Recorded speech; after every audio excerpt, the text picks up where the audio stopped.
ଯୁଗପତି କଳିଟା ଅନ୍ୟାୟର ଚରମ ସୀମାରେ ପହଞ୍ଚିଲାଣି। ବ୍ରହ୍ମା ବିଷ୍ଣୁ ଶିବ ଥାଉ ଥାଉ ଆସନ ଦେଇଛି ଗୋଟାଏ ଛାର ନାଗୁଣୀଟାକୁ। ଜାଣି ନାହିଁ ମୂର୍ଖ, ଏହାର ପରିଣାମ ଯେ କେତେ ଭୟଙ୍କର ହେଇପାରେ। ଦେବତାଙ୍କ ସହିତ ବିରୁଦ୍ଧାଚରଣ କରି ମରଣକୁ ଜାଣି ଶୁଣି କରୁଛି ବରଣ। ହଁ, ଜାଣି ଶୁଣି ମରଣକୁ କରୁଛି ବରଣ। ତୁମେ ମଧ୍ୟ ମରଣ ରାସ୍ତାଟାକୁ ବାଛି ନେଇଛ ଭୋଳାନାଥ। ହଁ, ମୁଁ ମନସା, ନାଗ ରାଜା ବାସୁକୀର ଭଗ୍ନୀ ମନସା। କିନ୍ତୁ ଏଠାରେ କାହିଁକି ଆସିଛି ତୁମ ପରି ଗୋଟାଏ କୁଳ ଗୋତ୍ର ହୀନ ଦେବତାକୁ ମୃତ୍ୟୁ ଦଣ୍ଡ ଦେବା ପାଇଁ। ଏ ମନସା, କାହା ସହିତ କଥାବାର୍ତ୍ତା କରୁଛୁ? ଶୁଣି ପାରୁଛୁ ତ ପାପିନି? ଜାଣିଛି, କଥାବାର୍ତ୍ତା କରୁଛି ଗୋଟାଏ ମଶାଣୀ ଜଗା ସହିତ। ମନସା, ଗୋଟାଏ ଶ୍ୱଶୁର ଘରର ଅଇଁଠା ଚଟା ସହିତ। ମନସା, ଗୋଟାଏ ମାତୃହରା ସହିତ। ଆରେ ଜଟିଆ ଆସିବ, ଜଟିଆ ଆସିବ, ତୁଟା ଦେଖାଉଛୁ ମୋ ଆଗେ ଦମ୍ଭ। ଆରେ ଜଟିଆ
ଜାଣି ଶୁଣି ଅନଳ ସହିତ ଖେଳିବାକୁ ଚେଷ୍ଟା କଲେ।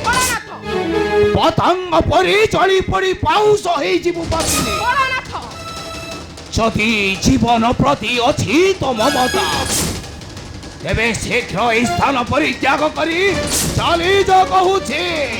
ଆଉ ଯଦି ନ ଯାଏ ତେବେ କରିବ ପ୍ରତି ଅନୟନ ଉଦ୍ଗାରିବି ପ୍ରଜ୍ୱଳିତ ଅଗ୍ନି। ଆଉ ସେହି ଅଗ୍ନିରେ ଦେବୁ ତ ଜୀବନ୍ତ ଆହୁତି।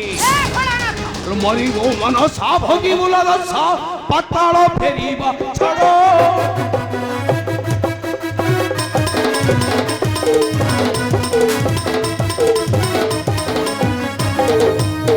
ମରିବୁ ମନସା, ଭୋଗିବୁ ଲାଲସା, ପାତାଳ ଫେରିବା ଛାଡ଼।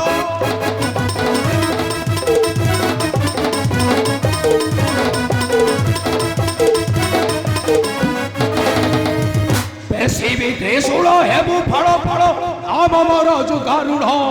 ଦୃଢ଼ ସଂକଳ୍ପ ନେଇ ଭାଗ୍ୟପୁରକୁ ଆସିଛୁ ଦାଇ।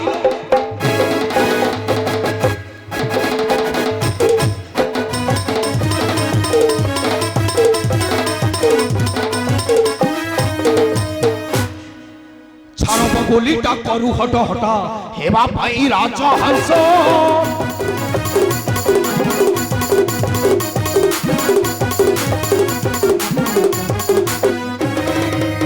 ଛରବ ଗୁଲିଟା କରୁ ହଟ ହଟା ହେବା ପାଇଁ ରାଜହଂସ